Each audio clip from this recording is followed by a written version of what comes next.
Wednesday week. I just love the drama. Biggest U-turn since winter fuel allowance. Cut that. Because loose lips sink ships. And what the fans want is to stop teams being owned by madmen. Listen, you're really making a mess here. You're not doing what you're supposed to be doing. We're getting really cross with you. The sticky patch came when the rest of the team's sticky patch came, which was sort of January onwards. Grumble, boobs joke, hot wings.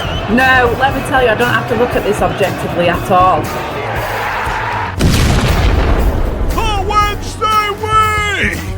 Put on your podcast! Hello, good evening. Welcome to a very special episode of the Wednesday Week, Owls Alumni Edition.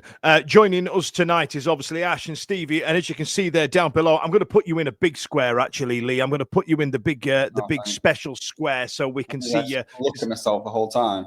Exactly that. That's what I do when I'm recording, so I thought I'd give you a better opportunity. Cheers. And I've just realised we've just played you the credits there with a load of Sheffield Wednesday goals, and I've not put one of yours in there. I was looking, I'm thinking, there must be one coming now, surely. Yeah, didn't think that. Thanks, man. I'll put it in post. I'll do it in post.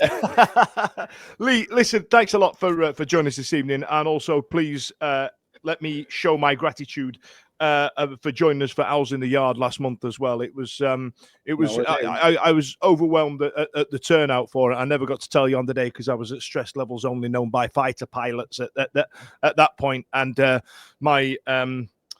my modesty would not let me stand next to you because you're still in wonderful shape. And it was good. It was nice to see. Like, there's quite a few.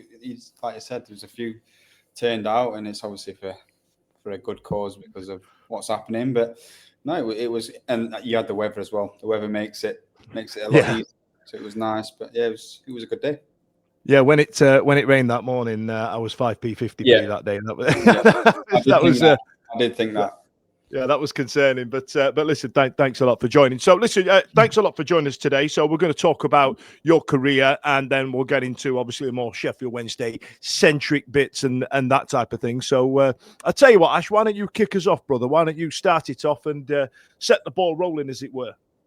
Yeah. Cheers. Welcome, Lee. I'll just I'll start off. So obviously, first question, we're going to go right back. What first inspired you to become a footballer? What was it? Was it something that obviously you weren't too bad at it, but I think it's just every kid's dream at school and stuff. I mean, probably 80%, 90% of kids in school play football.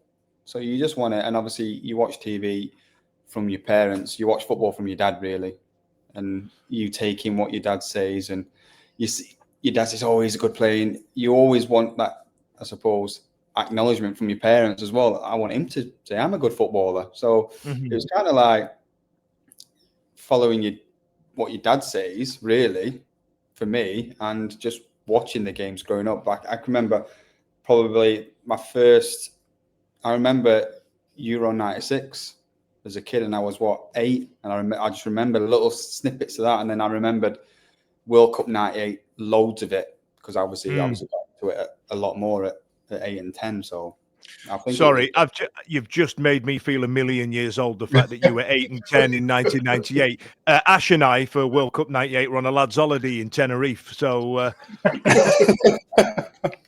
fucking hell. I were in Benidorm. That's why we're not professional footballers, lads. That's it. What he's saying is, I'm going to be in a podcast in 10 years, 20 years time, interviewing someone. I went, yeah. That's the one. That's what it was all building up to. Yeah, that's how it works. So, I mean, tell us about the foray into it when you started taking it seriously. The bit where you go, this is the crossroads where I have to make my choice now. Do you know what it was? I was 15. I got released from Sheffield United when I was 15 for being too small, and I hated football after that. It just broke my heart, like literally broke my heart, and I just didn't want to play football. And it was my dad that was like, "You're actually okay. Like you can play if you want, you can go play." So it was him kind of getting me into it, not shoving me in the deep end, just kind of like pushing me back, because he knew I had a bit of potential. So it was my dad that just kind of like pushed me back into it, and then I just found the love of the game again. And then from then on, I was just, because I had that rejection early from then on, I was like, right, I don't care if I get rejected. I'm just going to, if I don't like it, I'm going to go somewhere else and enjoy it there. And I think it was just down to me just enjoying football again at like 17. Were you always a striker? Did you start off up front and stay? Or did So I started off as a striker. And then when I was about 12, Sheffield United put me right back. I think because of my size, keep me out of the way, basically. And I played right back for like 3 or 4 years and then got released. And I thought, I'm not playing right back again. Stuff like that. I'll go. So then I went to go play with my friends at like 16, 17 and just went up top. Go on, Stevie. Where were you playing at that point? So I remember being at school and I got released and my friends were like, just come and play with us on a Sunday. I was like, nah, I'm not bothered. I don't want to play. Because it was I was in year 11, so I was like a young year 11. And I started playing it was called for Totley. So I just started playing Totley on a Sunday, just for a laugh at like 16. And then I literally just escalated from there. So then I went from Totley, I played a few games for them, maybe like half a season. I can't remember exactly. But then my friends were like, come play with Sheffield under 19s, Sheffield FC. So I was like, all right, go on then. So I played there and then I got into the first team a little bit quite quickly. And then just went from Sheffield FC first team, never played. I think the manager what was his name? Dave McCarthy. I don't know if you've heard of him. He's actually at Sheffield now. I played when Pearson were manager for Sheffield Club and Right. Dave McCarthy came in. So Right, Dave yeah. McCarthy came in and Pearson moved on. Yeah, so I'm probably about 10 years older than you, but you were there for a hell of a long time, weren't you? Yeah. So then, he brought me into, it was weird. He brought me into the first team and obviously fed me all this. You're going to play, you're going to do this. And then just literally never played. I was like, I'm all right, thanks. Can I go somewhere else? And then I went to Staveley Miners Welfare. Again, I had quite a few friends there and loved it. Absolutely loved it. I was getting £50 a game, £50 a win. So like at 18 years old, it was basically just beer money. That's all I was seeing as beer money. Right, play on a Saturday, win, go out on the pitch with the lads. And it was, if we had 2 games in a week, buzzing. Double bubble. We could get a fortune this weekend, lads. Absolute fortune.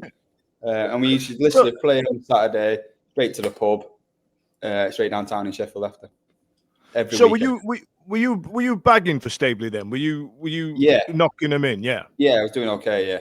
Yeah. And then what? You got scouted, or did you go to like an open day for Mansfield? No, so do you know what? So the manager left.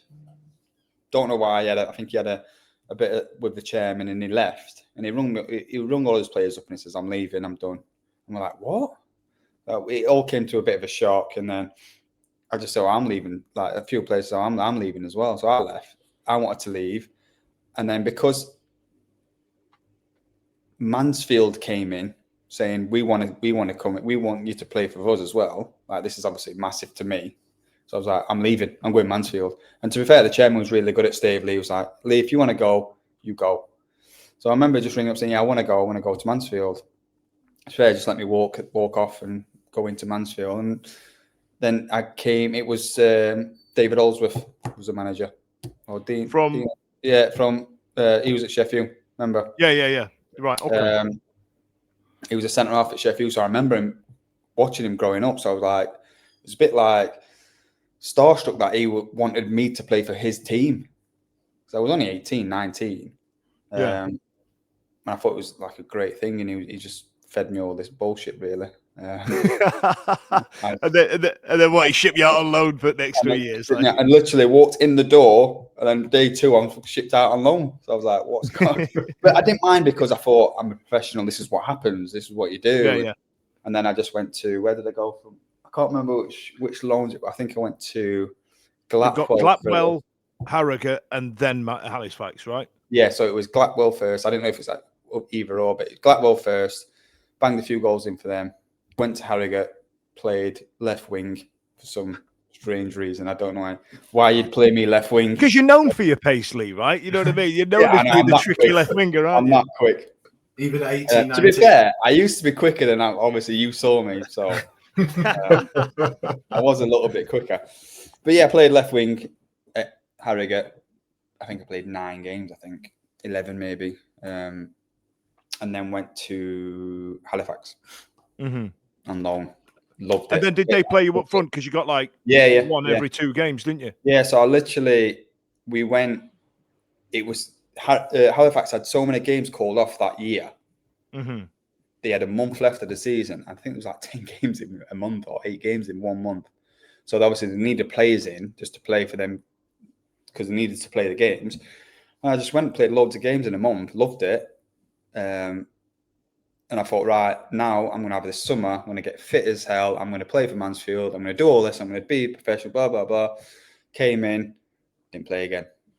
And then obviously, because I was at Halifax, Neil asked me, was like, we want you to come here.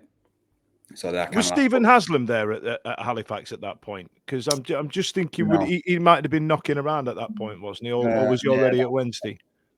No, I think he went. No. All right. So then he was like, so Neil asked me, was like, just come here. We'd love to take you. We'd love. So I was pushing. And to be honest, I think I was a bit of a knobhead actually at Mansfield for that, because a new manager came in and he was like, do you want to play in the pre-season game against Southampton? I was like, no. He was like, what do you mean no? I was like, you're 19 years, 20 years old. Like, what do you mean no? I was like, don't want to play. Like, my head had just totally gone from Mansfield. Gone. I was done with it. I didn't want anything to do with it. And I knew Halifax wanted me as well, and I wanted to go there. So I was just like, no, I'm not playing. So I went to Alfreton. My shirt was up, hanging. He's playing. I was like, I'm not playing. He was like, you're in the team. You're playing. I was like, I ain't playing. I'm not getting injured because I'm going tomorrow. Oh, you went full Fernando Forestieri on it? Yeah, a little bit, yeah. I was quite like, and stupidly enough, I should never have done that. But you're young, naive. You think you know everything, and I didn't.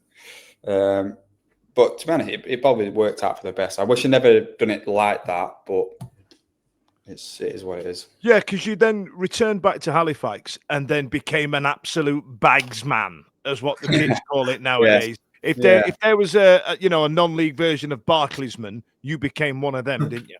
Yeah, it was just, you know what? Loved it. Absolutely loved it. No pressure. Manager was just like, basically do what you want. If you want to train. If you don't want to train, no worries. I didn't take him up. I always trained. I always did everything right. But I just loved it. It was just, the club was great. The players, the staff, everything about it was just class. And they always say, if you enjoy something, you always do it to your best of your ability. Fair enough. Go on, Ash. Stevie, go. I was just going to say, just on that point there, do you think the way that you were treated by the people around you at Halifax made you a better player? Do you think it was them and their love of you that sort of made you grow a little bit in that sort of development phase? Definitely. I think, just I kind of found myself there as a player. Like I say, I grew there, and it's probably gained a lot of confidence from the fans and the club and everything about it. So yeah, definitely. You moved on obviously to Millwall and Stoke as well. What do you take from those different clubs and probably different styles of play? What do you think were the biggest lessons you took from those 3 clubs, especially like Halifax? You mentioned Millwall and Stoke. Halifax was just more enjoyment. You're here to enjoy it. You're not here to. If you're not enjoying it, you're not going to play right. So just enjoy it. And I wish I probably believed the older ones a bit more when they say, "Trust me, enjoy it now because it's going to go like that." And my time's gone, done. So if I see anyone now, so I met one of the players from Mansfield today, and I just said he's only 28. I was like, just enjoy it because it's just me. You're going to be 36 in a minute. In 1 minute, you're going to be 36.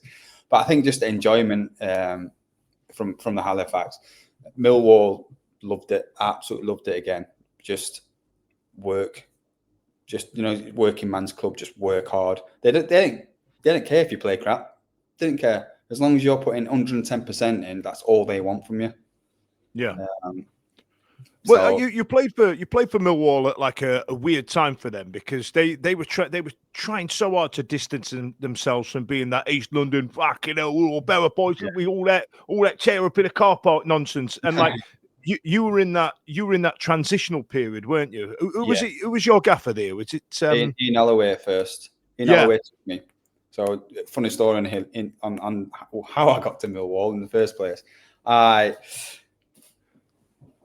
obviously did well at Halifax. I had a few clubs coming in for me. MK was one, MK Dons, and met the manager and trying to basically finalise my deal going there. And then literally next minute, my agent rings me up saying, Millwall want you. We're going on the train.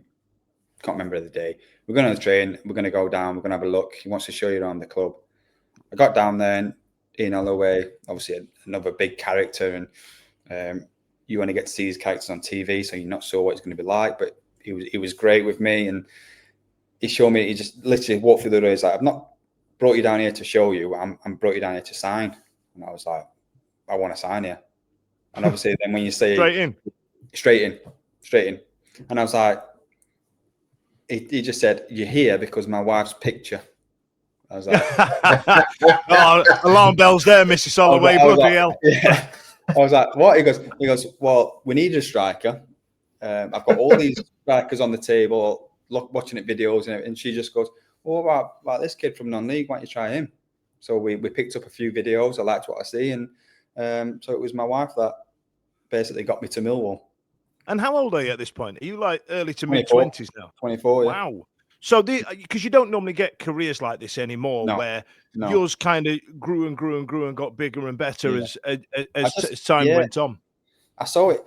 Playing non-league, I got a good wage, and I could work as well. So I got a good wage from both, and I just thought, well, why don't I use my football money to pay for a house and just and look at it that way and go, even if I'm playing football for the next 10, 15 years, use that money to pay for a house that some people can't afford. So I thought, I'll do that, and then it just escalated quite quickly. Quite sensible for a young footballer, that, like, isn't it? I think buy a house. Yeah. I don't know. I think that's as far as a sensible went, though, isn't it? I think it started and finished there. I'm broke now. I'm skinned. So, I mean, Millwall, you were playing up front with like Steve Morrison, right? A guy who's famous for shaving his head through his entire playing career, and then all of a sudden he just grew it. I'm like, what a flex that is! Bloody hell, Christ! And he looked like an absolute psychopath. What was your relationship with Morrison like? On the pitch, loved it. Off the pitch, just normal. Like we weren't like together all the time, and it was just normal. But on the pitch, we just clicked, and he helped me massively. On the pitch. Did he? Yeah. He mentored me like a lot. He'd have been the elder statesman around the place at the time, wouldn't he? Yeah. And what he said goes, kind of thing. Like Barry Bannon does now. Like Baz, yeah, exactly like Baz. When he says something, it gets done. It's done. But he just helped me out massively on the pitch and told me where to go and stop being a knob and running around like an headless chicken. And so yeah, he was good, and he obviously created a lot of goals for me, and he didn't get probably enough credit for that, because I think one of the seasons we scored, between us we scored like 40 goals in 40 games. Nuts. Hell of a time for Millwall it was. I remember it. I remember it really well, because all of a sudden they weren't all of a sudden fighting for relegation every season, and you're like, hang on, who the bloody hell are bloody Millwall? Who do they think we are? We got relegated my first year. First year, I got relegated, and I was like, and I remember just being in the car park and the fans were, "You fucking can't," and I'm like, yes. But when I said they tried to get away from that, they didn't succeed.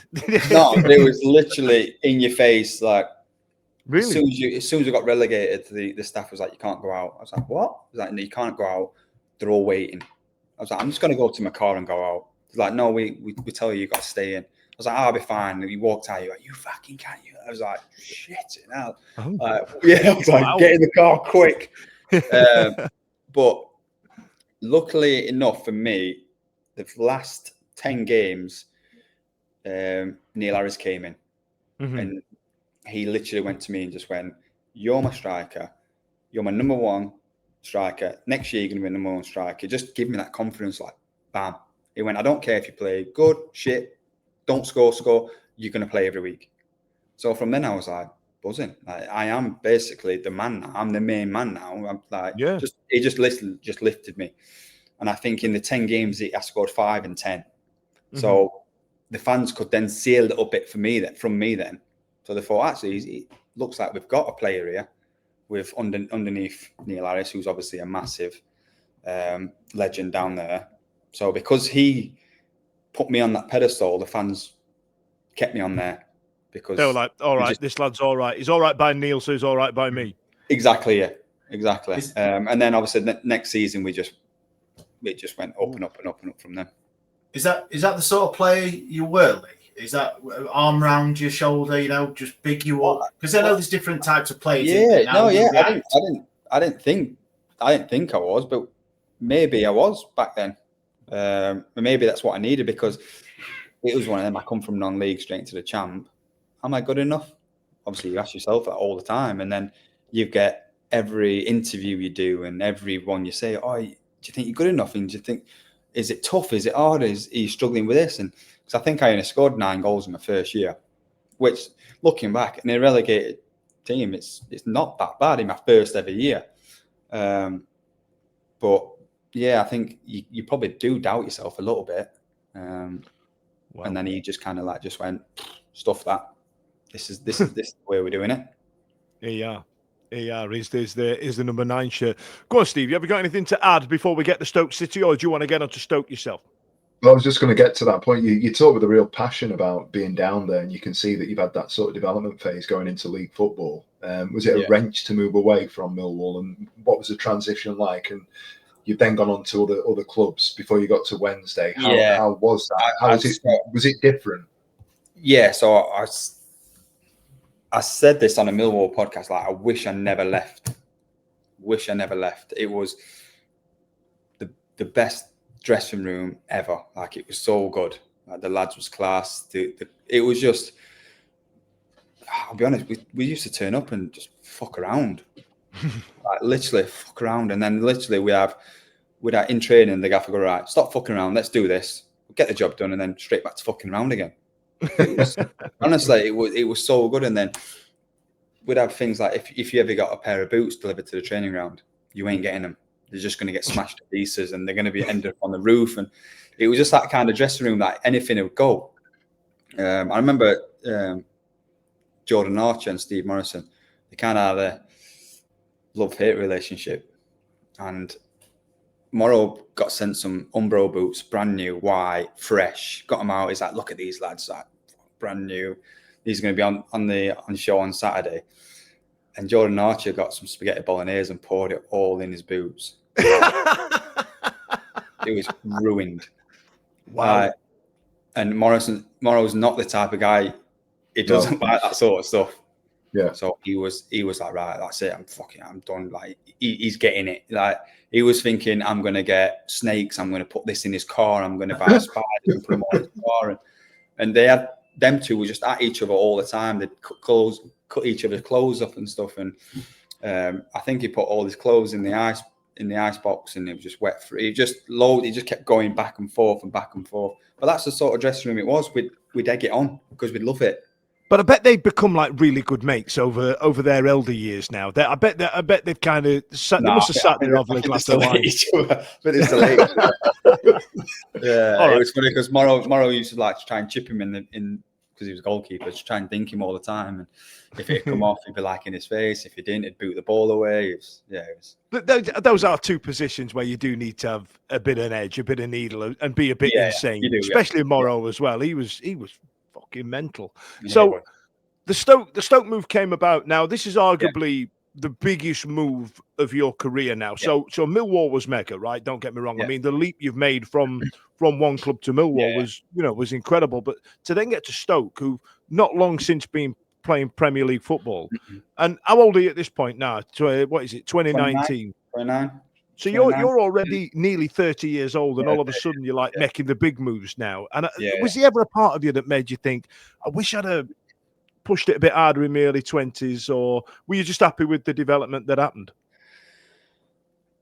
Yeah, I was just happy. Like, it's hard to say, innit, because you don't know which way your career is going to go or what you're going to do. Mm-hmm. It's easy to look back and go, "Oh, I should have done that different," but I could have done that different and then not been played professional at all. You just don't know.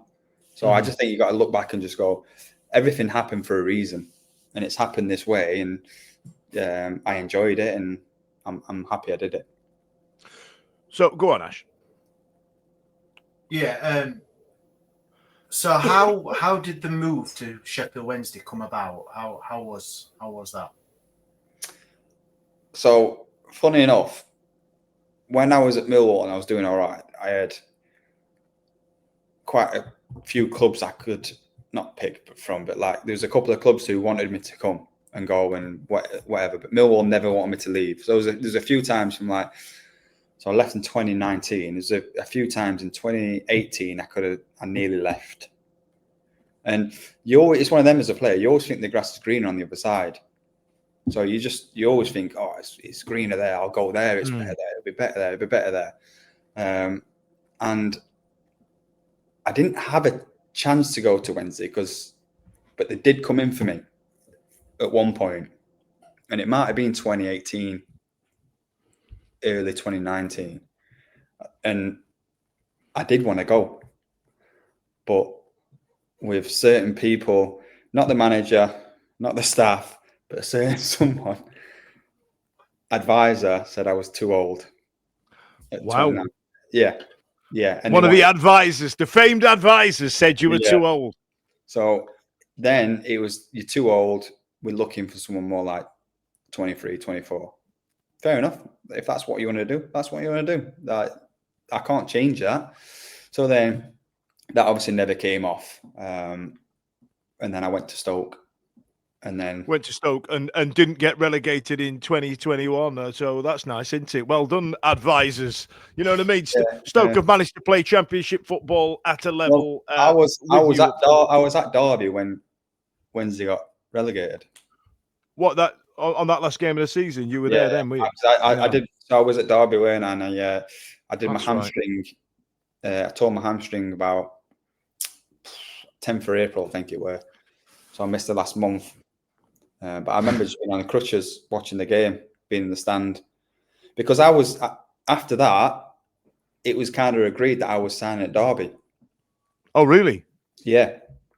So it was kind of like Wayne Rooney wanted me to go there. It was kind of like, it wasn't a done deal, but it was more or less, we want you, you can come here. Stoke said you can go, it's fine. It's all ready to go. But Derby was in that changeover, weren't they, where they had embargoes on and they couldn't sign anyone. But I was happy. Yeah, Mel Morris had been cheating. It kind of follows you around, Lee, to be honest, man. You know what I mean? It might be me. Yeah, are you like some weird collateral that they put like a clause in your contract that you had never noticed, honestly, just to try and fiddle the book? I've never been on that much money, so I can't damage any clubs.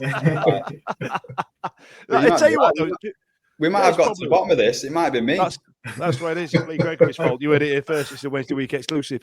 But before we move on to Wednesday, then, Lee, I want to talk to you about Wayne Rooney, because he gets a lot of plaudits for what he did with Derby County and keeping them up. Now, at this point, Sheffield Wednesday had a points deduction. So hang on, let's not all start doing a daisy chain just yet. You know what I mean? What's he like as a coach? Because he's not really landed, and I think now he's decided to give up on it and move into the media. This type of world. So, coach-wise, he's obviously played at the best level. He knows his stuff, and I think getting it across to someone is a whole different story. So what you've got in your head is, and how I want to present it to you, for you to do what I see in my head is totally different. Manager-wise, unbelievable, so good. Like, just puts your arm around you, like just makes you feel like something. Because it wasn't long since he'd finished playing, has it? So he knew how to speak to footballers. Exactly, yeah. Exactly. I think what he just struggled on a little bit was getting what he wanted across, which is hard, especially from an inexperienced coach. But Liam Messina was really good at doing that. So them two kind of worked well together. But I think it was just, it's hard. I think when you've played at a team to go and manage the team that you've played with, players don't see you as a manager, they see you as a friend. Yeah. And I think when you're a manager, you need to have that. Yeah, I can be a friend, but I'm a fucking manager at the same time. Like Neil Harris saying, stop fucking about now. You know what I mean? Yeah, Yeah, exactly. Yeah. All right. So let's get into Wednesday then, Stevie. Let's get into it.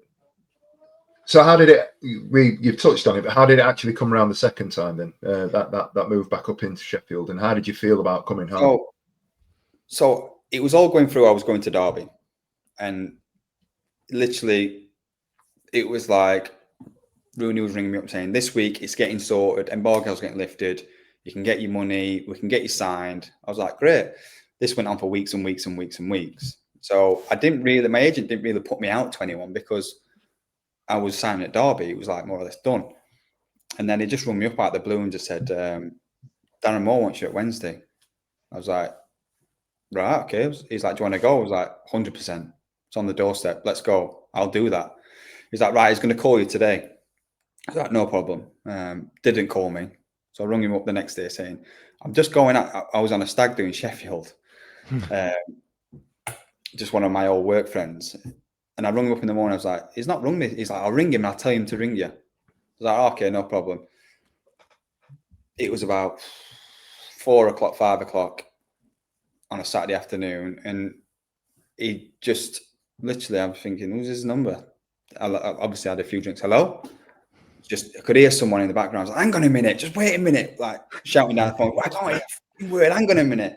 Go outside. Let me just go outside. Yeah, let's go outside. I went outside. I went, hello? He went, Lee, it's Darren. I was like, that, and it literally tricked. I was like, and all of a sudden I just sobered up. I was like, hi, Darren. Yeah. Oh, yes, this is Lee Gregory speaking. Yes, I'm a very polite young man.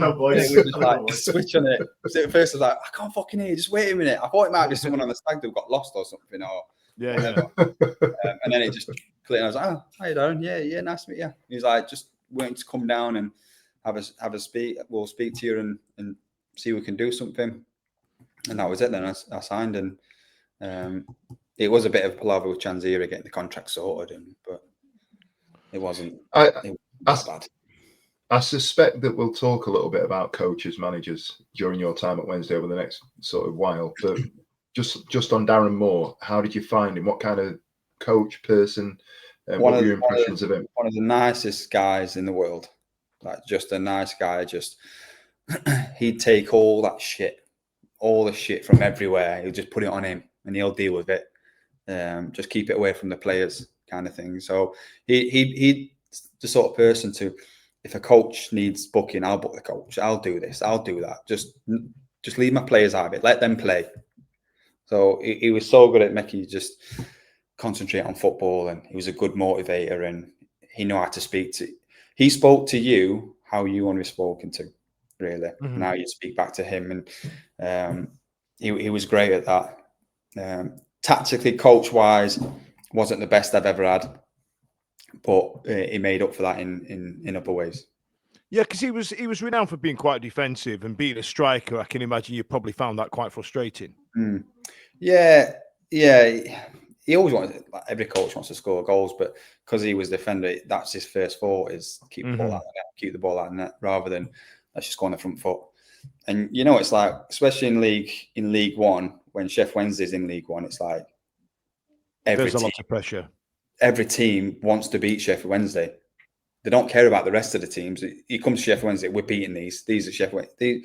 They think they are floating around in the jackets and that. Fuck them off. Go on, we'll beat them. Everyone ups the game against Sheffield Wednesday, and that's why we didn't struggle. But I think that's why we just didn't win the league, and I think that was the thing. Go on, Ash. So I've got a question. Do you remember your first impressions of Hillsborough, both as a player, obviously signing, and obviously being a Sheffield lad as well?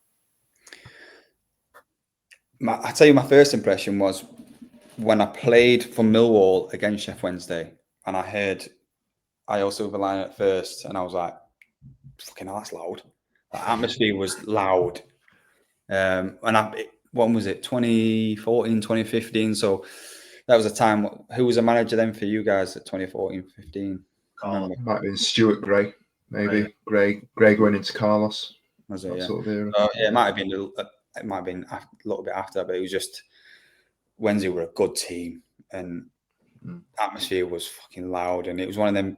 You go to them places, you think atmosphere is going to be class. It gets you going a little bit, and then obviously signing for him, you see a whole new perspective on it. And you realise how much of a following you've got. We use the ugly duckling approach. You know what I mean? On the top, from the outside looking in, you've got the duck on the water, looking all sleek and whatnot, and then you've got these big dirty grey fucking big dirty legs underneath, just like paddling away. You know what I mean? Yeah. And the back of house are the swan's legs. I think that's the way you put it. Yeah. Did you? Sorry, Dan. Did you have the obligatory photo from the back of the cop looking down? You know, as you signed in. And then you go in front of the "Welcome to Hillsborough" sign, don't you? And lean over the top. Yeah, no, I didn't. No, mine was listed at the training ground because I signed. Yeah, I signed. Chansey won't let me do it. I signed. I signed a day before or 2 days before you played the first game of the season against Charlton. Mm-hmm. Yeah, I think I trained once, and I was to Darren Moore, I was like, I want to play tomorrow. I was like, you can't. I was like, I'm signed. I'm playing tomorrow. It's like, you've just come back from a hamstring injury. You've not even played a pre-season game. You're not playing. I was like, I'm fucking playing. He's like, you're not. I was like, I'll just get my tracksuit on and go on the coach. He's like, I love it. I love you, like, because you want to play. You ain't playing. So you learnt a lesson from Halifax then, didn't you? Yeah. He was like, oh. He goes, I that's why I signed you, because I know you're that sort of player. I love all that sort of stuff, but you ain't fucking playing. So just get ready for next week. I was like, all right, fair enough. So we're in Sheffield now. You're in your 30s now at this point, and you finally signed for a club. What were your perceptions of Sheffield Wednesday before you signed for Sheffield Wednesday? You know, everybody's talking about the number 9 tattoo and is he a Blades fan and all that shit that everybody has to talk about, all the rest of it. You know what I mean? You must have been thinking, I know this area, I know this club, I'm ready to go. It's funny because obviously I grew up as a Sheffield. I played for Sheffield since I was 7, 8, whatever. And so I grew up a Sheffield fan. They released me and I was like, fuck you, I'm like, done with. I'll show you now. Yeah. And don't get me wrong, I still look at the scores and see Wednesday, Stoke, Sheffield. I always see who's first. And it doesn't affect me if they win or lose. But it was more when you put on a shirt. So as soon as you're in football, that kind of just goes, the support. Yeah, I had a mate of mine used to play until he was 18 for Notts County, and he was a staunch West Ham fan, he always used to say, but he never really knew. I couldn't have a good football conversation with him because it was all about who he was playing for and what he did. And as a player, you're not really a staunch fan of a club anymore, are you? No, and I loved beating Sheffield United. Beat him a few times, scored again, and I fucking loved it. Honestly, loved it. So it's and can you really call me a fan? I don't know, but it was one of them. It was because you released me, and then I've come back 10 years later and scored against you and beat you. It was kind of like a fuck you kind of thing. But then coming to Sheffield, obviously all my friends are like Wednesday fans or United fans. Like, oh, here he is, fucking piggy bastard, blah, blah. Just having a bit of fun. From both of them. Yeah, from both of them. I don't care. I'm 30. What was I, 32? I was 32. I'm old enough and wise enough and just whatever. But when I put the shirt on, all that goes out the window and I've got a fucking job to do. And I want to win. I don't care if it's for Sheffield Wednesday. I don't care if it's for fucking that ladies team. Like, if I'm playing, I'm winning. Like, and that is it. So that's and being from Sheffield was just a massive bonus. Massive bonus. Go on, Stevie. How was that first season? Because you obviously we've come down, you've got more. We're going to try and get back up. That first season, the expectations. Did it become a bit of a damp squib? The playoff semi-final defeat at Sunderland. How did you find it all? Yeah, so expectations, Wednesday come down, they go back up. Everyone says it. Oh, they'll go straight back up. Look at the club, look at the money spending. They'll go back up. We should have. All right, so we should have. But and this is why everyone loves football. It never goes to plan, does it? And just getting into the playoffs, I think we was on that. We should have been promoted, and we shouldn't be here, kind of thing. As a club, not just the players, as a club, it kind of just we thought we've already got promoted when we didn't. And to be honest, I'm not blaming anyone, but Kadeem Harris was fucking shit. No, it weren't. Who was it? It weren't Kadeem Harris, bless him. It was Shoulders, wasn't it, who went to Derby? It was his fault. Not tracking his man. Yeah. Didn't even have to finish sentence. He went NFL Shoulders, wasn't it? That was it. I remember it now.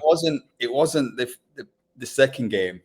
If we lost the game in the first game, and we should never have lost that game, and we should never have gone to that stadium with that formation and with that team and how it was set up.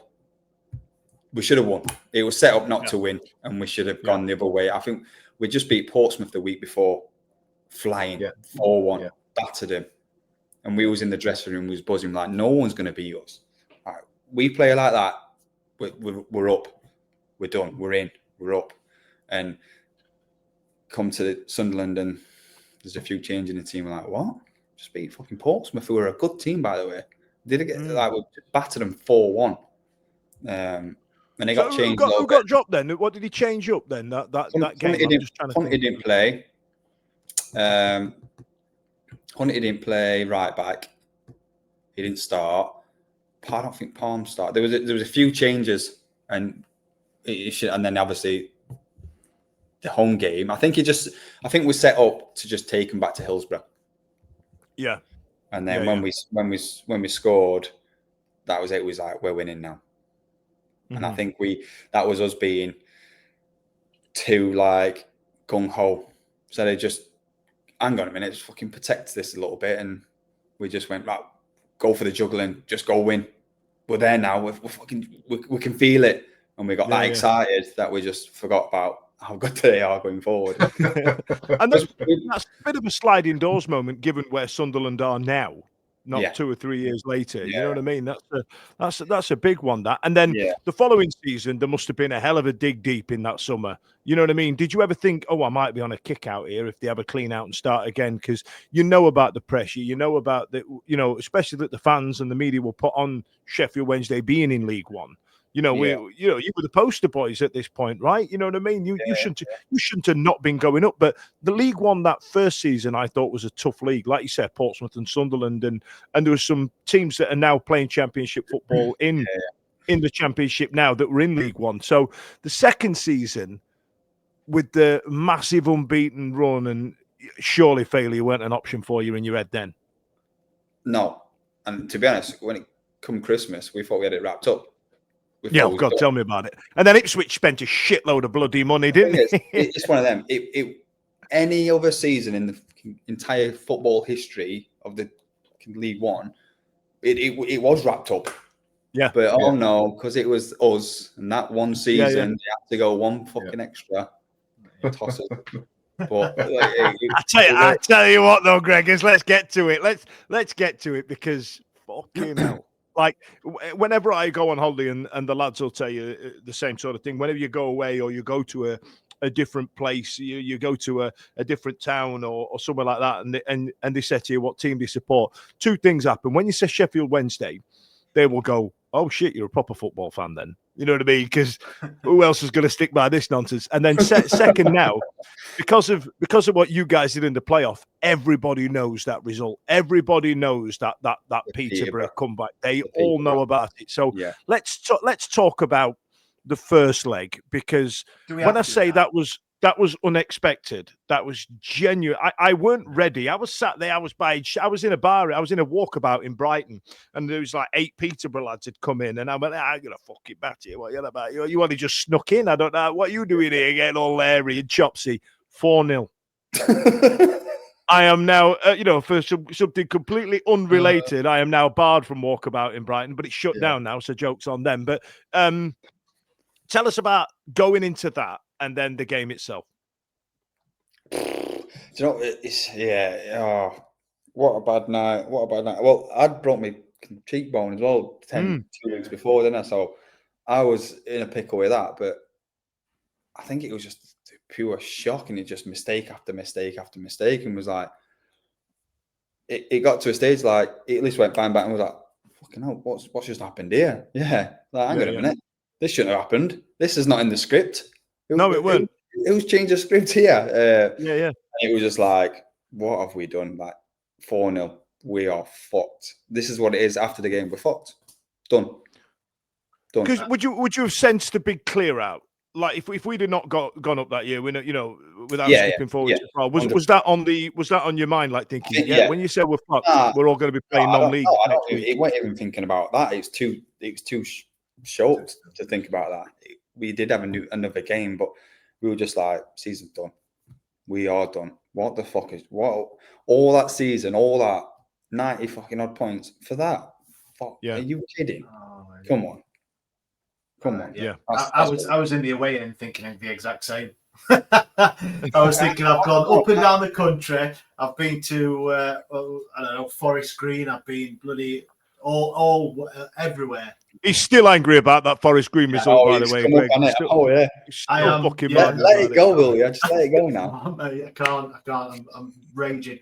No, but obviously, as us as fans stood in the away end, and obviously you came over and you have to do the obligatory clapping, but you can see it. I no doubt you from the pitch looking up to us guys, you could just and you're all doing that. Giving it, yeah. Not fit to wear the shirt and all that good stuff. Yeah. Hey, what do we know? What do we know? Yeah, but you the thing is, you paid your money. You can say what you want. You've got an opinion. You can do what you want. Like, at the end of the day, you follow the team, and if it's not good enough, that's on us. And it wasn't good enough. And I remember one of my best friends was waiting. Obviously, he came to the game, and he's waiting at the side of the bus. When I went to see him after, and he was just like, and before he even spoke, two of the fans were waiting, you fucking shine. I was like, yeah, we are. You're exactly right. It's not good enough. We're right. Thanks for that. And then my friend was just like, right, I'll leave you to it. I'll see you next week. Don't know him. Don't know who this guy is. No. But you know what? When you crap, why can you not tell me that we're not good enough? We know you footballers are quite sensitive souls, Lee. That's where it is. Yeah. You like being told you're great, but the other way around, not so much. Just cried. Yeah. Okay. What was? I've never asked this question. What was the first thing that was said in the changing room when you've gone in? You've done the clap before you go out and get that hammer in. I honestly can't remember. All I can remember, I honestly cannot remember the dressing room after. Can't remember what the dressing room looks like. Can't remember it. Can't remember the dressing room after. Can't remember the bus journey back. And didn't Baz have some choice words to say? He must have done. Fucking hell, He must have. But I think, do you know when something like that bad happens, you just go numb, and you just look at the floor and you don't even take anything else in because you're in your own head going, what has just happened? And I can't remember the bus journey back. Nothing. Weird. So tell us about that week then. Tell you what. Tell us about the week. So obviously we had a day off. We had a day off next day. Just get the fuck away, come back the day after because you need to fuck off. And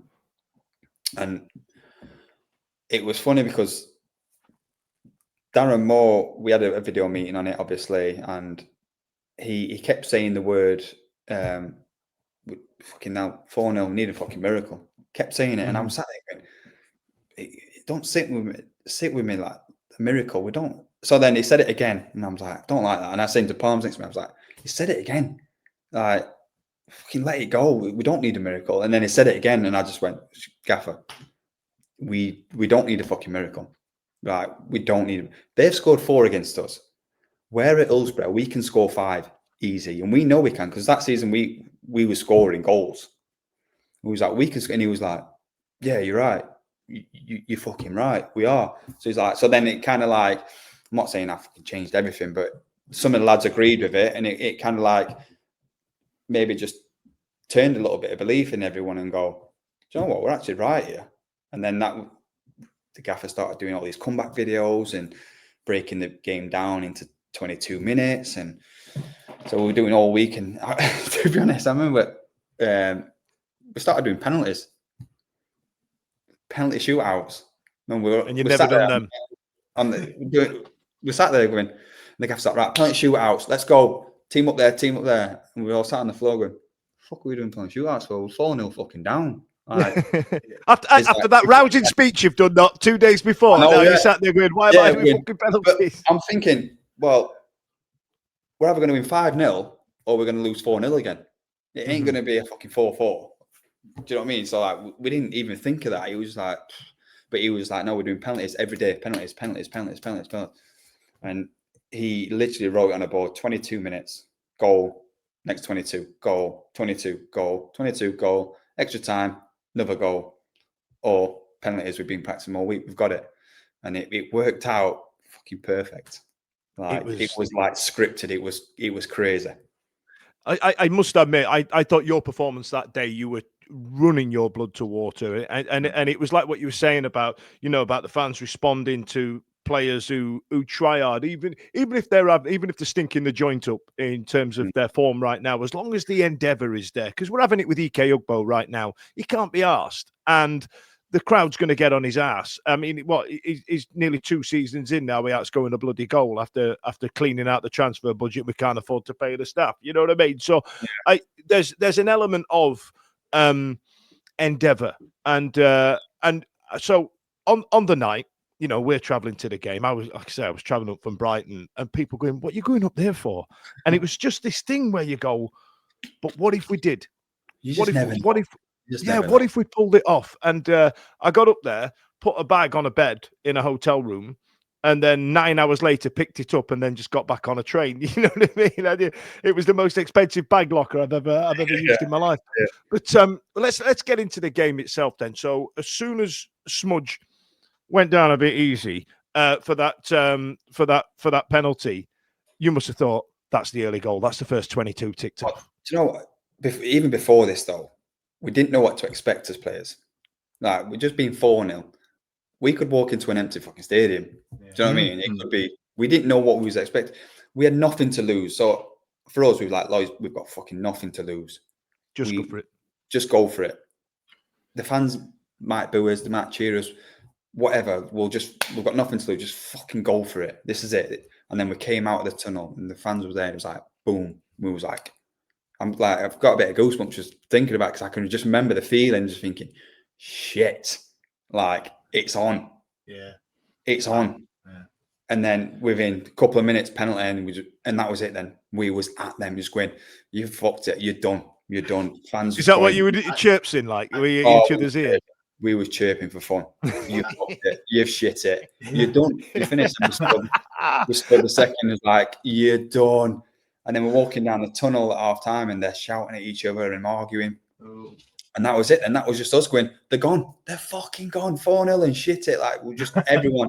Windass was just, because Windass loves that sort of stuff. He was at it. I heard Windass on another podcast and he said exactly the same. He said, as soon as the first one went in, the whole team were at Peterborough. Little snidey marks, just absolutely giving it. You know what? Because they were a young team, so we knew we could get into them, and the atmosphere was just fucking like incredible. Never again in football, I don't think. Like, I just don't think it's ever going to get to that. It was nuts. And then we come out at half time. Come on now. It didn't all go to script and it didn't all go to plan. Oh, well, in extra time, are we fast forwarding that? No, let's get to half time. Let's get to half time. Come on, so you've gone in, we're 2-0 up, right? And you're in the changing room. Let's go to there. We was like adrenaline pumping, just get us back out. This half time's come at the wrong time. We need to get back out. Come on.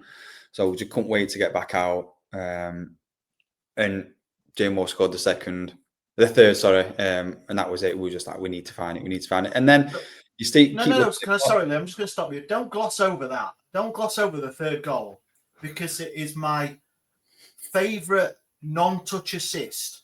Yeah, I'll take that assist. Yeah, I'm telling you can't. I'm not letting you gloss over that. That was inspired. I'll take that assist. Yeah. Was that on purposely? Or did you just go, what the fuck, where's that? You know what I mean? I tried to move my leg, but I'm 3 years older than I was when I went to town and my leg didn't move. So, but when you turned round and saw that ball had gone through, did you go, fucking Reece James don't score fucking goals? What's he got the ball for, man? What's he even doing here? You know what I mean? Square it because you don't score. But to be fair, Jamo said to me, he was like, because he got quite close to the keeper before he put it through his legs. Yeah. He's like, I'm trying to square it, but no one's there. He says, and I got close to that keeper, I just nicked it through his legs. Nice. So yeah, it was just, obviously the fans go nuts, but you could see our reactions from that. He was like, get the ball back. 3-0 up, get the ball back, go. Jamo, he didn't have time to celebrate, did he? It was a big moment for Jamo. And he like, get the ball. Yeah, get it, yeah. And then obviously times go in and you get to like 90 minutes, you think, fucking hell. And the referee, thank you for the referee, by the way, because we took that throw in quick. And the referee stopped it and went, whoa, it's down there. So the referee stopped us from taking it quick. And then Will took the second throw in into the box. And that's obviously all that palaver happened. And then I thought when it went back post to Flinty, I thought my arms go up because I thought he scored. And then he headed it because Flinty at the back post, you don't want anyone else apart from Aidan Flint at the back post. Big head, just like bam. That was his bread and butter there. Was that bread and butter? I've always wanted to ask this because to float those crosses onto the back stick was something that Röhl liked. Was it something that he trained? Was it something he practiced? Because it was something we saw a lot of. So you get it at the edge of the 18 and cross across the face of goal to hit the back beans on toast, where usually Flinty was to either nod it down or nod it in, or was it just that's the way it played out? I think that's just, do you know what? As Baz played it out to Marv, and I think because Marv just wanted to get it in the box as quick as he could. Usually Marv would probably take a touch and take it to the byline and cut it back.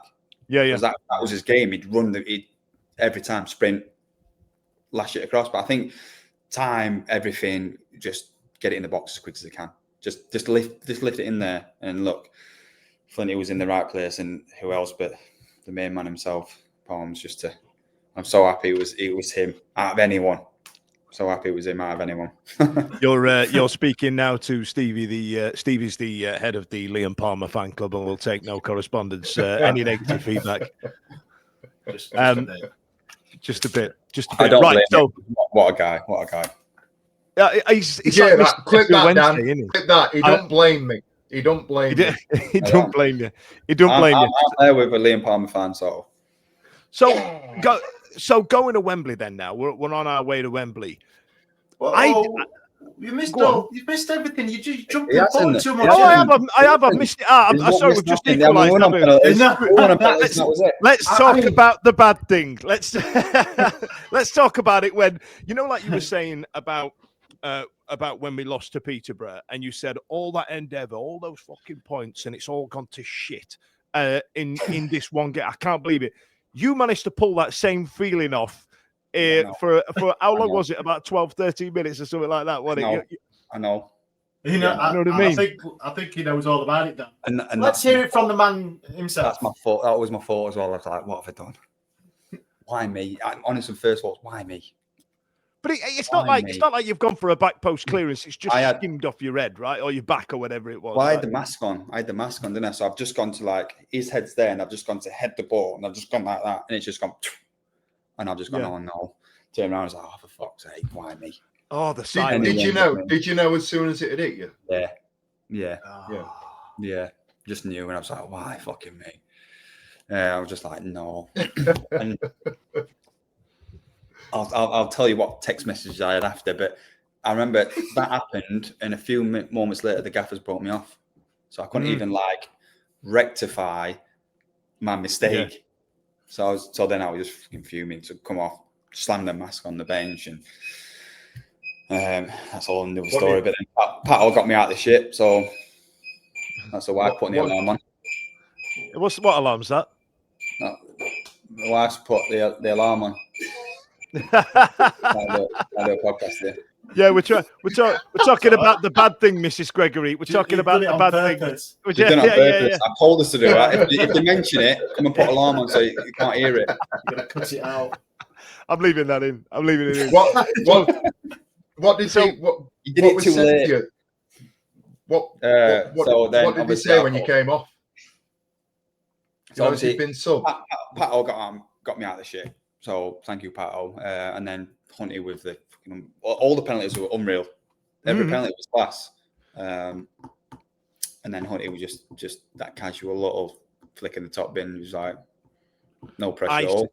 Ice in the absolute veins because he kind of chips it as well. Sticks it top we thought he was going to get a chewing gum commercial off that. Oh, he must have been. I thought he was going to be like, yeah, must have, but he obviously never did. He was just so cool. And he said to me after the game, "Is that how you feel when you score a late-minute goal as a striker?" Yeah. He's like, I wish I was a striker. That's fucking Tell us about Hunty taking the last penalty as well, because we were all, we're all stood there. We've all moved down behind the goal. We're all at the cop now, all trying to suck the ball into the net. And why is Jack Hunt stepping up? You know what I mean? But Jack, technical ability, top, good. When his crossing ability and his passing ability is just so you had no doubt in him. He come up and he was like, goal. Really? Yeah. There was only one player. There was only one player for me that I thought, don't know, because it could go either way, and that was Wolf Oaks, because he just smashes it, and he just hits it as hard as he can, and it's one of them. Yeah. It's hard as he can. If it's the keeper on the leg, it could go anywhere.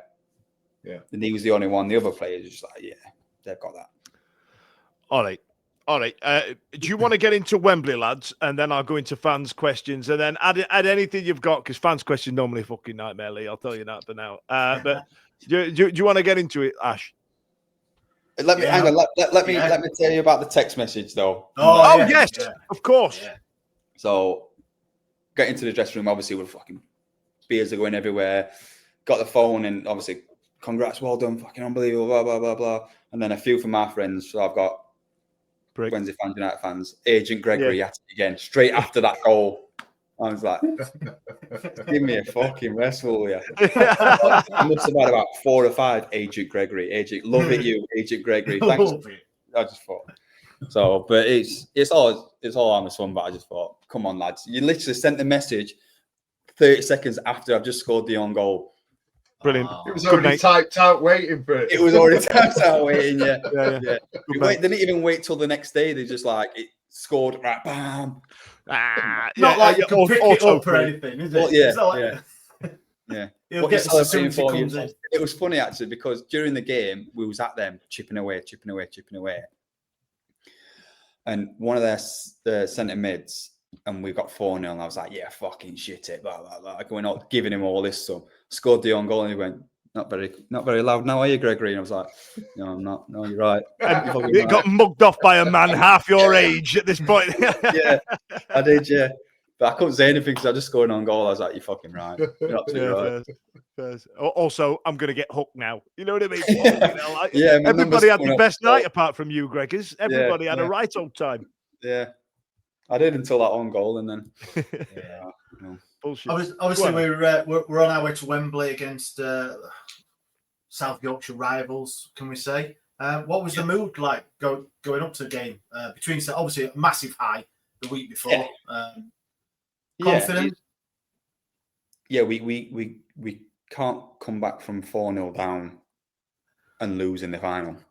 No. It's that same thing again, isn't it? It can't happen. It cannot. It's important. It can't happen. It's not happening. It weren't up for discussion. It was not up for discussion. We was winning, and let's be honest, the game was fucking shite. It was shite. I think they had a penalty turned down, which is fucking 100% penalty. Looking back, yeah, it's done now. They can't go back on it. Yeah. But it was obviously I gave the penalty away, and I remember that happened, and the ball went out for throwing his VAR, and their skipper come up to me and went, Greg, is it a pen? And I was like, obviously I didn't want to say yeah on TV, so I thought if they're on me now, they'll see me saying yeah. So I just like, oh, it's 100% a penalty. What have I fucking done? And I was doing that, and ref went, no pen. And I was like, right. Okay. And then literally 2 minutes after, he got sent off. One of them got sent off. Brilliant. On the challenge on me, and I was like, so they didn't give the penalty against me, but then they just sent. I was like, cheers. But then the game went even worse after that. It wasn't a classic by any stretch, No, was it? It weren't. And for us, like obviously fans watching it, it was nail biting stuff. Obviously, the went into extra time again. I mean, you were used to it, weren't we? So it was anything. Yeah. Still, then 90 minutes comes up, and you're still thinking, yeah, we're still in this. I know it's not been a good. Do the players know it's not been a good game? And then you're thinking, yeah. You know what? You're just emotionally drained from it all. It's just hard. It's just hard. It's just that much going off, and you're just emotionally just drained. You do one run in the first 5 minutes, and your mouth's dry, and you're like, what's going off? I'm knackered. It's just not normal. So obviously everything comes into play, and it's the big day. You've got. But you're a Wembley pro by this point, Greg. As the other lad should have been going, what's it like? It don't matter. It's still the same. It's still daunting. It's still, you think I've been here. I can do it. It's fine. We must be a lot louder than the Millwall fans. Yeah, you are. Yeah. Like, you know what I mean? Like, there's a lot more. Yeah. To be honest, they could have sold out the other side what they didn't let them have as well. You can't just cover the whole in blue and white and just have a little bit of a red, can you? It's a bit unfair. But yeah, it's just what an experience. Okay, so I know I've had you for over an hour here, and I don't want to take up your time. I'm going to give you some quick fires. So if you give us some short, truncated answers here. So, what was the biggest achievement, going up or staying up? Going up. Yeah? Oh, yeah. I was going to say that. It feels better. Of course it does. Of course it does. I know this is going to be difficult for a quick answer, but obviously take as long as you need. So how did the players respond in the change from Moore to Cisco and then Cisco to Röhl? Moore to Cisco was like complete change in dynamics, systems, fucking everything. Just whoa! Like what? Do you reckon there's a bit of a canter carry? I tell you what it is. I was talking last week with somebody about Chris Wilder going back to Sheffield United and Sellers being sold short a little bit by the players because they've gone, there's too much change here. I'm not playing for this. We got 90 odd points last season. What was he changing it for? That type of thing. So they haven't really performed for Sellers. Was there an element of that with Cisco? Yeah, maybe. I don't know what happened with Darren Moore, but it should never have gone, really, should it? It should have had it. It should have had it. Yeah, it should have had it. Give him a chance. Come on. Innit? Like, he's earned it. He's absolutely earned it. Of course. And I think Cisco was just, I loved him. And he was just like literally, I think he struggled getting across what he wanted to do. And the lads similar to Wayne Rooney type of thing. Yeah, but the players didn't buy into it. Some did, some didn't. Right. Some could see what he wanted to do, some couldn't. And I don't think he understood why we couldn't see it. Right. And then I think whereas he'd gone to Watford and it was quite successful because they got it there. Yeah. So it's one of them, and sometimes it clicks, sometimes it don't, and then results go against you. As the results go against you, players don't buy into it at all. Mm-hmm. So you just get less and less players buying into it, and it's like, and then Röhl comes in and literally kind of like wants to play the same way a little bit, and how he does all these presentations and stuff, but how he gets across, it's like you're like teaching an old man how to write again. He's like, oh that's it, that's easy. It was literally like, on a video, it was like, why are you not doing that? He's like, I don't know. Well, can you do that? Yeah, of course I can. It looks easy. Of course I can. So he just made it look so easy that you could do it. And he just changed it like that, and results started to change instantly, and everyone's like, "Oh, we'll buy into this." So Okay, his coach, it was ridiculous. How he got things across was ridiculous. But that's his background, analyst and showing things and presenting. Yeah, he's the nerd, isn't he? You know what I mean? Yeah. I was going to say, I'm going to ask you a bit of a tough question. So, in terms of your relationship with Danny Röhl, that's when your time this is it. Like, did you feel a bit frozen out by this point? Maybe because your age, or you didn't fit into the system, or he just thought you were a bit of a prick. You know what I mean? What I put it down to just, sometimes when you go out with your friends and you go to a club and the bouncer goes, "Not tonight, mate." Yeah, and you go, "Why?" He goes, "Just not tonight." And you're like, your face doesn't fit. And I just put it down to my face and felt like I was professional, did everything right, gave 100% training, trained everything right, did everything right. There's nothing I couldn't do. And then when you're not scoring and not getting results, I'm like, why am I not playing? It's like, oh, we're just going to go with this today. I'm going to go with it. And it gave me a few lies, to be honest, and fed me a few bullshits. And then it got to like 2 months of it. And I just thought, I'm fighting a losing battle here. I was just like, I was going to ask just on that, was there ever a point where he's kind of gone, we need to have a conversation here, for everything that you've done, you're just not my player? Or he wouldn't do it. He wouldn't do it. I tried. I pulled him a few times, but he wouldn't. He didn't have it in him to do that. And I think that's where his lack of experience as a manager, he struggled with. See, coach-wise, one of the best. Manager-wise, one of the worst, because he just didn't. He couldn't communicate with me, and he needed his right-hand man next to him to communicate with me. And I was like, I don't want to speak to him. I want to speak to you. Was that Pauli or was that Pedersen? No, that's Sasha. Oh, right. Okay. Oh, Sasha Lenz. Yeah. So I was like, and he won't speak to me unless Sasha was there. I was like, I don't want to speak to him. I want to speak to you. Why am I not playing? And he was like, oh. And then he didn't give me an excuse. He just said, oh, just not today. And it was Millwall, and I wanted to play against Millwall.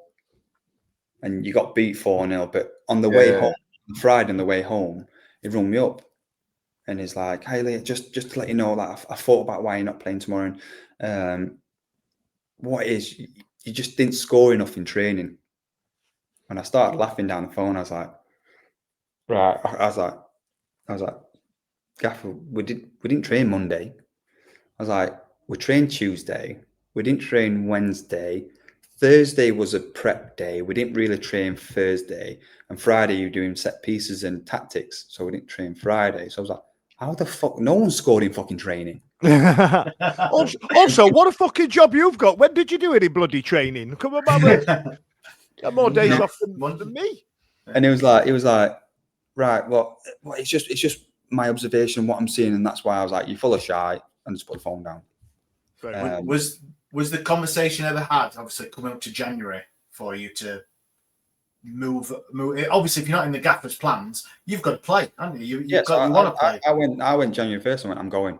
I want to leave. Like, he's like, yeah, you can go. It's fine. I was like, cool. Oh, fine. You're going to tell me a story about the chairman fucking this up for you now, aren't you? Yeah. So then I had Derby want me to go. I had Mansfield want me to go, and there was another club, but they weren't. They was just there. I can't remember who it was. But anyway, Derby and Mansfield. I was like. And I just kept saying to Wednesday, I don't care who I go to, because I just want to play. I just want to play football. I went, don't care who you send me to, Derby and Mansfield, just sort it out. I'm going to one of them. No problem, right? Okay. This happens all month. Nothing. Comes to the last day, deadline day. Chairman rings me up, 9:30 at night. You can go if you want. You can go on loan. I was like, what do you mean you can go on loan?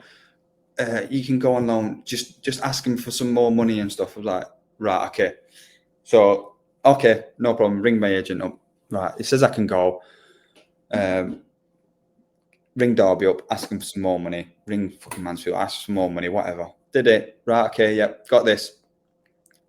Derby's willing to put a little bit more in, pay all my wages.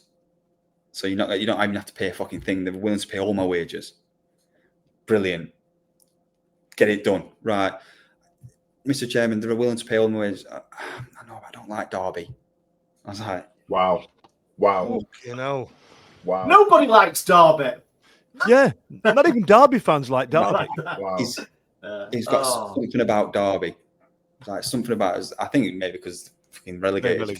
Yeah, maybe. Or that he tried to copy their plans. Yeah. He had a picture of Mel Morris on his office window and went, "I'm going to do what they're doing." I'm going to do that, and it didn't work out. But then he was like, "Tell them to send another 50 grand or another 200 grand, whatever it. I can't remember the number, and you can go." And I was like, so they rung them back like 10 o'clock, and they're like, "Lee, honestly, it's too late.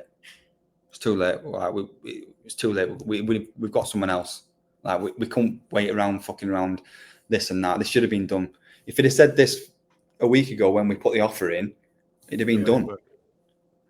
And then I was like, right, can I go Mansfield? Yeah. Sort it with my PA. You can sort it. You can go. Cool. Thank fuck for that. Right, I can go Mansfield. To my agent. Right. Fuck me. What's going off here? So we're at the last hour of the transfer deadline window here, aren't we? This is like 9:30, 10 at night. Christ. Yeah. So like it's okay because we can get the paperwork just sent over and then we'll do the medical and all that stuff tomorrow. As long as the paperwork's in, it's fine. So I was like, right, cool, let's get it sorted. So then I can go Mansfield, right? Yep, we'll take him, but we can only afford to give him this money because we're League Two. We ain't got this money, right? Okay, but we can go. Yeah, okay. So goes back to Sheffield Wednesday. We can give you this money. You've said he can go to Mansfield. Let's get it sorted. Oh no, he wants a bit more now. I was like, no. So I went in the next day and the gaffer and he was like, "Why are you still here?" I was like, "You don't want to know." I says, "But I'm telling you this, I'm going on holiday with my wife and kids and I'm going to go away for 10 days. And he was like, "Yeah, no problem." So a couple of weeks later, I went away, went on holiday just to get away because he didn't want me in the building. So it was no good to anyone, me being around. So I went on holiday and then come back and just potted around really. Some days I had a bit of a thing with the gaffer because he treated me a bit like a kid at one stage, and I went up and went, "Don't you ever fucking do that again." And he was like, What do you mean? I went, so I came into training and it was like they'd do a bit of training and it went, "Lee, can you just stand out for a bit?" I was like, "What do you mean?" He went, "Can you just stand out? We'll do this and then you can come back in." I was like, "Stand out where?" He went, "You can just watch the training for a little bit and then you can come back in." I was like, "Are you fucking what?" Just me on my own. You may as well have said, "Hold the fucking cones" or the bit. Yeah. I was like, "So you want me to sit here for 20 minutes while you train and then I can come and do the finishing bit after?" I was like, "Not a fucking chance." So I walked in and then I went straight up. I waited for him to come in. I was watching him, just like, wait. As soon as he went upstairs, banged on his door. "Can I have a word?" No, 5 minutes. I was like, "No, I want to word with you, not fucking Sasha." I was like, so then I just came in. I was like, "Don't ever treat me like a fucking kid again." It's like, I never treat you like a kid. I went, "You just treat me like a kid in front of all the lads. Don't ever do that again." I said, "What do you want from me?" And he was like, "Well, I just want you to just be professional and do what I ask and stuff." And I'm like, "Oh, so it's your fault. It's your fault." Yeah. So I said, "Right, well, do you want me to train or do you not want me to train? Because I'm going to come into training, float in, float out, sit out, do a bit, sit there and watch training." Like, no, I'm not doing that. I'm not 16 years old and I'm like privileged to be here. And he just said, I said, "So what we'll do, I'll come in the morning. If you need me to train, I'll train. If you don't, I'll go to the gym." And he was like, "Right, okay." So every morning I'd come in, I'm like, "Sports scientist, Rob, am I training?" He's like, "No, not today." "Oh, okay, I'll go in the gym." So and that's why you're in such good shape. That's why I didn't want to stand next to you. And I was like, "Your chairman's still paying for this." Yeah. Paying somewhere else, getting paid for it. So when did you last train? What was the period of you being told all of that and then not train? Did you just stop training altogether, or? So I wouldn't train on a Friday because I'd do the tactics and all the set pieces and all that sort of stuff. I'd probably train maybe on a Tuesday or a Thursday. That'd be it. And what were you like with the lads? Were the lads all right? Oh no, it wasn't the lads' fault. It wasn't the lads' fault. Do you know what I mean? The lads wanted me to play. The lads knew what I was like, what I could do for the team. They want me to play. Yeah. So it's nothing to do with them. So I just come in, and they don't need me moping around them when they're in relegation battle. Mm.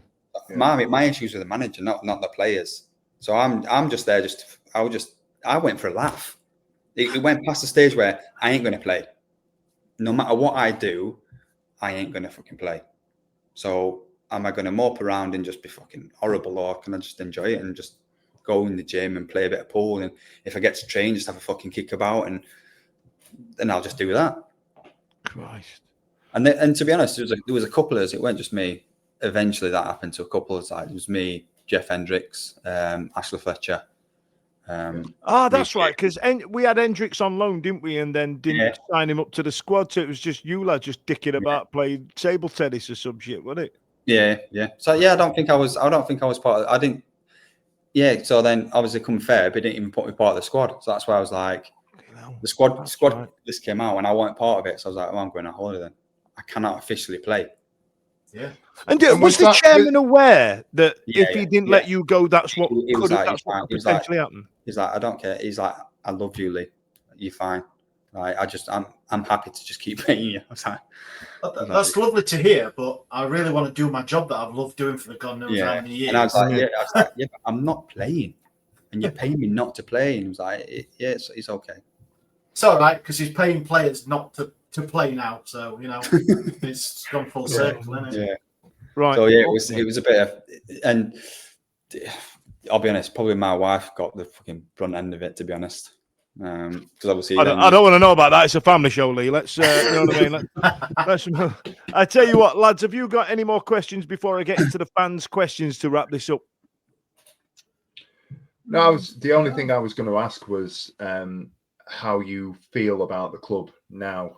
Having heard that last 10 minutes or so, how do you feel about the club? Your time, just summarise it. It's guttering, really, because when you work so hard for something and then you get there and then all of a sudden it starts fucking going tits up because of something someone that's caused it. It's right. I can't say anything bad about him because he brought me to the club, he paid my wages, and we had a successful 2.5 years when I was there regarding the last 6 months. But he did everything right for me, nothing wrong. But there comes a stage where when you start affecting everything around the club and you're not doing your job as chairman, it's time to step aside and go, right, this club deserves better. I cannot give what this club deserves, and I need to step aside. And he's too stubborn to look at himself and go, you failed now. You need to move on. Yeah. Yeah, we had Sam Hutchinson on a couple of months ago, and he sort of said the experiences with him personally and how much he wanted the club to succeed, he won't question. Apart from, he had a similar sort of thing with there was a manager change before he came back, and so he halved how much money he was going to him. So he's got a similar experience to you in terms of moving on and going somewhere else and contracts and whatnot. But there is an element of he treats you guys like family and don't want to let you go, which is it's nice. Benefit of retrospect. It's kind of nice, but it's also not good for sustainable football club as a whole. I said to him when I wanted to leave, I said, it's nothing personal. I never want to leave this club, but if I'm not playing, I need for my own sanity, I need to go play somewhere else. Like, if I were playing, it wouldn't be an issue. But I'm never going to play here, so that's the issue. Did he understand your point? Did he? Because at this point, he's 10 years in, and he must realise that footballers want to play. He did understand it a bit, but also he just thinks if the deal's not right, he's not having it. I mean, that is it. But the goalpost. The deals are right. The deals are right. They were at 9:30, not so much at 10:15. In it. It's just so he just used to move it a little bit, and there was players who was signed at Sheffield Wednesday, so like players I played with, and they'd come in and they'd be like, one instead, I'm not going to say his name because I don't need to, but good centre half coming in, and he actually got promoted that year with his club, and he was coming in. He was like, "I'm coming." I was like, "Fucking buzzing!" Like, such a good player. He goes, days go by, and I'm like ringing him. Where are you? Are you coming in or not? He's like, "Oh, chairman won't send the contract over. I was like, what do you mean? He went, he thinks I'm going to go somewhere else and use that as like a bartering tool and go, I've got this here at Sheffield Wednesday. So he won't send it me over. Right. He says, my agent wants it so he can send it to solicitor and check if everything's all right. He said, if we come in, we'll sign the contract on the day. He's like, but I need to see, the agent needs to see the contract before I come in. But the chairman won't send the contract. So then he ended up going to a different club, and that club ended up beating us in the semi-final of the playoffs. Oh no! Oh, great. Oh, it's things like that you hear, don't you? And it's just and it's like fan. Yeah, yeah. And that's not happened just once. That's happened multiple times. And all right, let's get into some fans' questions. I've got some absolute nonsense for you, Lee. So my apologies in advance. This one's not a bad start. Scott Cropper, what's the first car you ever owned? And now I'm going to expand that. What was the first car you ever owned? And then what was the first car you got when you signed for Millwall? Right. So for one, Scott Cropper, you're a knob. Yeah. He's my best mate. So he worded it in a different way. So, he's a good bloke, Scott. So I had a Fiat Cinquecento. So basically, the in-between car. Oh, brilliant. So that's brilliant. And so hang on. Let me get this right. I'm pretty sure that the Italian for 500 is Cinquecento. So you had a Fiat 500 or the equivalent of one. You know what I mean? All them years ago, and that's like the in-betweeners car for people who don't. It was who like are the uninitiated. It was like a 1.3 litre go-kart. It was rapid, but it was what about bright red, and I looked an absolute knobhead in it. But what I was about when you started for Millwall? Go on. Did you buy a car when you were in London? So I bought I bought a Range Rover when I was at Millwall because I thought Chelsea it's track. quite an update, isn't it? Quite an update. Got a big knobhead car. Big knobhead. I've got a little penis, so I have to show off with a big car. Oh, great! That's gonna clip that. Yeah. All right. Simon North Yorkshire Owl has said a question around the infamous mask he wore for the semi-final/final. Who's your favourite Batman? Is it Christian Bale or Michael Keaton? Christian Bale, because his act is ridiculous, but fucking stupid question. Yeah, in it. I assume this is a pal of yours as well, John Hancock. I don't know if that's his real name. Ask him about flight fiasco. This is my father-in-law. Oh, is it? He said, ask him about the flight fiasco playoff. He will know what I mean. Say that again. Ask him about the flight fiasco playoff final. He will know what I mean. Oh, right. So going off on that year, we got Christmas was wrapped up. We're promoted. Right. We've won the league. Yep. Yeah. Yep. So who books a holiday for end of May? Well, we do. We book a holiday end of May because we think we're promoted. Don't fucking matter. We're done. Yeah. We're up. No, fuck it. We're done. We're up. We'll go on holiday. I'd have had 3 weeks off by then. Booked holiday. Got in the playoffs. Oh shit. Got to Wembley. Oh fuck. There's holidays on the. To be honest, we booked the holiday on the. What day did we get promoted? 29th. I booked the holiday on the 29th of May. Look at the tattoo. So I booked the holiday on the 29th of May because the playoff final was on the 28th. League One playoff final was on the 28th. And for some fucking strange reason, it got changed to the 29th. They moved it round, didn't they? So it was like Championship, League Two, League One, which never happens ever. So then we're ringing up the holiday up. Going, can we change this holiday for tomorrow, please? No, you can't. Package deal. You can't change it. There's about, 7 of us going. So it was quite an expensive holiday. So we're like, what do you mean we can't change it? All I want to do is fly the next day. No, you can't. You're going to have to cancel it. You can refund a bit of your money because it's too late because it was next week. Because obviously we'd lost to Peterborough. So it was like, I'll wait till the first leg, see how that goes. Wait the first leg, see how that goes. Lost fucking 4. And I was like, oh, well, we'll go on holiday on the 29th then. Obviously won the fucking second leg. And then, so then it was literally 10 days. We're like, can we change the flight? No, you can't. it's a package deal. You're going to have to cancel it all and redo it all. And you won't get any of your money back. And I was like, what?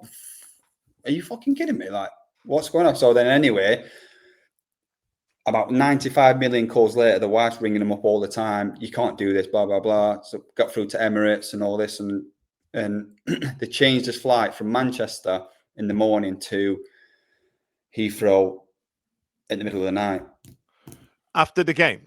After the game. Final. Fucking hell, Lee. Oh, God. That's awful. I bet that was a tasty trip on the Piccadilly line. So then goes to extra time. Thinking, actually, I didn't think about the holiday then, but after we won, went to my wife. I was like, "Fucking hell, that was close." Like, if we'd have gone to penalties, we'd have probably missed the flight. She's like, "Penalties? You've won 2-0." I went, "What?" She went, "You won 2-0." I was like, "No, Will didn't score." She went, "Will scored." I went, "Will's got this loud." She thought it was 2-0, so she's like, "We're going on." Like, she's buzzing. I was like, we was literally a second away from penalties to missing the flight. So then obviously we had celebrations in Wembley for a bit, for about an hour and a half, and then the missus was like, "We need to fucking go." Yeah. We need to go. So literally celebrate with all the players, went upstairs, had the pictures taken and stuff, and then literally got downstairs, shower, straight to the airport, flew. Oh, we're just going to say, please tell me you checked in your kit with medal around you. I had the medal. My son had the medal. My son was like walking around the plane like this with the medal.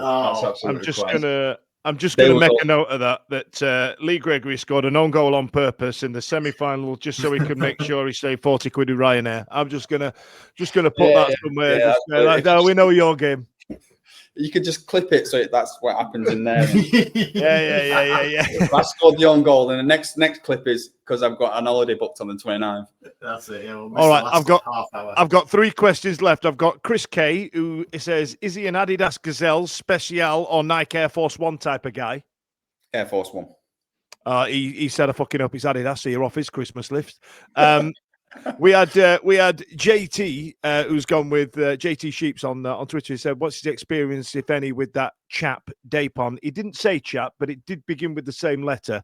But I feel like you've already gone into a lot of detail about your experiences with the chairman. And then I've also got one from Twitter that says it's from Dan Fudge saying, "What you benching nowadays?" What am I benching now? I don't lift anymore. I'm getting. Fuck's sake! Really? And you look like you do. No. I've got one last question from me. Obviously, last week you announced that football is you're hanging the boots up. Yep. What's a typical week for Lee Gregory going to look like now? I know you. Is it football or is it? No, I don't know. I honestly don't. I'll be honest. I thought when I retire, I'm gonna have loads of time. I've got fucking no time. I'm picking the kids up, taking them to school, painting the ceiling. I'm doing this. I'm doing that. I've got no time at all. I'm more rushed now than I've ever been. I used to have my tea at 5 o'clock. I had my tea at 8 o'clock. That's why I was late on here. I was trying to stuff it in. Lee, it's been an absolute pleasure. Thank you so much for joining us. And listen, I wish you all the best in retirement, and I hope you don't get a big fat ass just sat on the settee. But mind you, you've got to get all that DIY done that the wife's been nagging you to do the last many years. So, so good luck with that. Thanks a lot for joining us. Stay on the line, mate. We'll see you after. See you in a bit. Every week, live from 8 p.m. It's the Wednesday week. Bringing you football analysis. They said we'll win the league next season. Bringing you modern references. I did a little 1920s fist pump there. Not done that in a while. If we could do just a 1-to-1, not me because it'd last 7 days apparently, like Craig David. I should not have said that. I should not have said that. This shows like you're mental. No, I'm not. Clip that. Bringing you terrible impressions. Wibble wobble wobbly wobbly wibble wobble Cyber Jordan. When hey, you got to play a 4-4-2.